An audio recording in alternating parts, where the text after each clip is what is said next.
अस्सलामुअलैकुम नाजरीन, JN news HD के साथ मैं हूं नाइला भट्टी। नजर डालते हैं आज की अहम खबरों पर। मट्टी Subhash Kotak district election commissioner Tharparkar Salimuddin दिल ने एक प्रेस बयान में कहा है कि इलेक्शन कमीशन ऑफ पाकिस्तान की जानिब से इब्तदाई इंतखाबी फरिश्त में नाम और कवायद को दुरुस्त करवाने की तारीख में तोसी करते हुए 19 जून 2022 से बढ़ा कर 30 जून 2022 तक की गई है।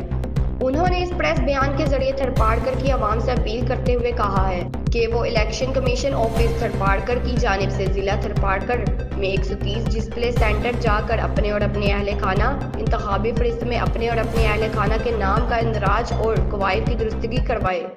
या अपने इलाके की इंतखाबी फरिश्त में गैर मुतल्लका वोटर पर भी एतराज़ दायर कर सकते हैं ताकि इंतखाबी मरहले के दौरान आप अपने सही वोटर का इंदराज करवा सकें। इसके अलावा अपने वोट की तस्दीक करने के लिए इलेक्शन कमीशन ऑफ पाकिस्तान के